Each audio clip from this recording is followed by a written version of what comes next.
दोस्तों आज हम 125 साल पीछे जाएंगे विक्टोरियन इंग्लैंड में, जहां एक सीरियल किलर अपने मिशन पर है। जैक द रिपर, एक बेहद खौफनाक हत्यारा जो केवल नशे में धुत वेश्याओं को ही अपना शिकार बनाता था। कौन था वो और क्यों करता था वेश्याओं की हत्या? सितंबर 1888, लंदन के अखबार में एक सनसनीखेज खत छपा।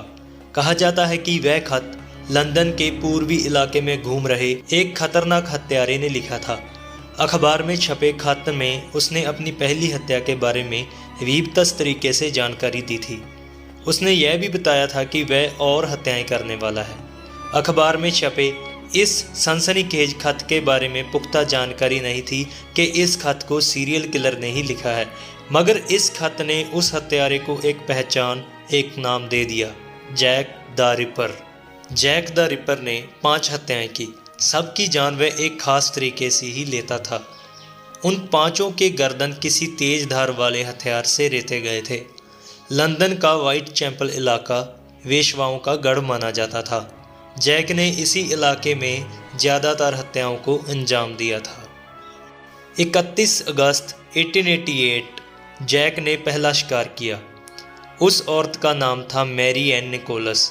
मैरी एन निकोलस की बॉडी सुबह सुबह 2 कारोबारियों को मिली। एक ने बताया, हम वहां गए, देखा एक औरत ज़मीन पर पड़ी है। पहली नज़र में पता नहीं चल रहा था कि वह नशे में धुत होकर पड़ी है या मर गई है। मेरे साथी ने टॉर्च मारकर देखा, गला रेता हुआ था। इस हत्या को बस एक ही सप्ताह गुजरा था कि एक और वेश्या एनी चैपमैन की हत्या हो गई। हत्या लगभग एक ही तरीके से की गई थी। अखबार में खबर आई, लंदन खूनी साई की गिरफ्त में है। वह अमान वहशी, आधा दानव आधा इंसान, अभी तक फरार है। रोज सड़कों पर खतरनाक इरादों के साथ निकलता है, बेबस और कमज़ोर वर्ग के लोगों को अपना शिकार बनाता है। वह खून के नशे में है। आप बच सकते हो तो बचो, उसे और शिकार चाहिए। लंदन का पूर्वी इलाका व्हाइट चैपल अशांत हो उठा। हत्यारे को ढूंढने में पुलिस ने अपनी सारी ताकत झोंक दी। पुलिस ने इलाके में रहने वाली लगभग 100 वेश्याओं से पूछताछ की। वेश्याओं ने एक ऐसे शख्स के बारे में बताया जो जबरन वसूली का गोरखधंधा चलाता था। दुर्भाग्य से वह उसका सही हुलिया नहीं बता पा रही थी। उन्होंने बताया कि वह चमड़े का एप्रन हमेशा पहने रहता है। पुलिस को डर था कि चमड़े का एप्रन पहनने वाला आदमी कहीं कोई यहूदी ना हो। उसे गिरफ्तार किए जाने पर दंगों के भड़क उठने का डर था, मगर राहत की बात है कि वह आशंका गलत साबित हुई।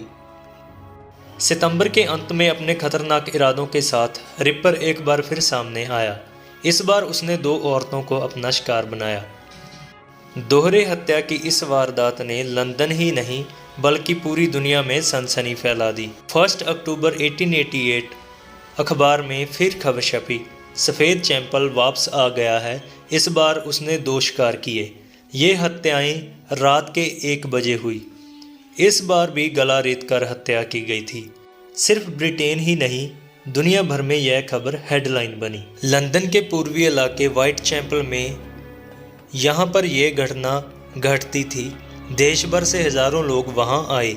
यहाँ तक कि रानी विक्टोरिया भी यहाँ आने से खुद को रोक ना सकी। रानी विक्टोरिया चाहती थी कि यहाँ बड़ी संख्या में जासूसों को लगाया जाए। उन्होंने कई तरह के सवाल उठाए।